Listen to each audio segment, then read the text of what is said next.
let's move the conversation slightly to the side. None of us are artists here, except for in the most permissive sense of the license, right? But we're all software engineers. We can talk about artists one step removed, but we can talk about coding, and we know that domain very, very well. So maybe it hits closer to home, and we know that and the AIs are coming for us as well. So is it resistance is futile for code generation? Seems like it certainly is. What do we think about that as software engineers? Now, me personally, I would say, okay, I need to move up the value chain somehow. Like, it's going to happen. Embrace, extend. I can't extinguish it, but it's kind of adapt or die, right? Like, I can be mad about it. I can say it's unethical. I can maybe say it's illegal, but it seems like that's not going to hold water in court. But individually, what can I actually do? What can Greg Rutkowski do? Even though he can be angry, he can be rightfully angry, perhaps. It seems like, and maybe Adam, that's what you're saying, is like he could adapt. Yeah. He could change the way he does his art. Sometimes you have a business model that works, and then the world changes and your business model doesn't work anymore. And it's like, well, you either change or you don't. And so as a software developer, maybe Simon, you can speak to this. I would say I need to move up the value chain. I need to be working at a higher level of abstraction than what the code generators can do today and maybe in the next 5 years.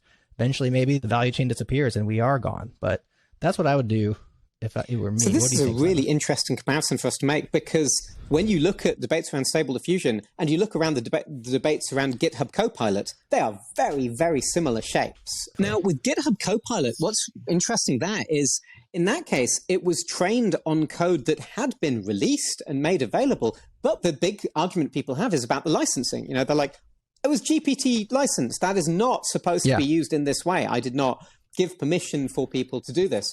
And if anything, no, Stable Diffusion, there was no license involved at all. It was just scraping artworks off of the internet. We should talk about where those artworks came from as well. I've done a bunch of work around that.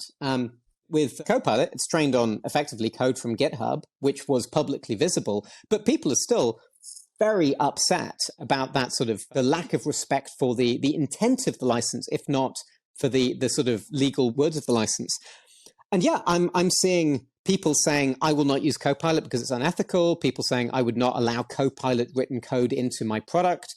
It's a whole fascinating set of things in itself. I personally have been using Copilot for some of my projects, mainly to write tests, to be honest, because it's incredibly effective at like writing unit tests. You put in a comment saying, check this, and it literally completes the code for you right in front of your very eyes. And tests are kind of tedious code that I don't want to be spending as much time on. But I'm also an expert programmer. Right? I've been programming for 20 years. When it inevitably puts weird little bugs and uses MD5 hashes where it shouldn't and so forth, I spot it and I laugh about it and I correct it. If I was a brand new junior programmer, I'd be much more inclined to accept it in the same way that I might copy and paste code from Stack Overflow without understanding what it does. And that can lead to all kinds of like security holes and design flaws in the code that you're writing. I feel like a lot of the ethical conversations around this are playing out quite similarly.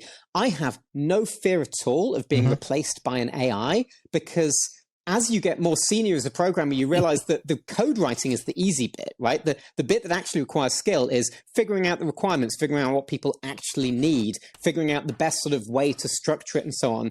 If an AI writes the code for me, that's great. That'll save me like an hour a day, but I've still got 7 hours worth of the other work that I was doing to get on with. If you want to talk 200 years in the future, hey, notoriously human beings can't predict 10 years in the future, so who even knows?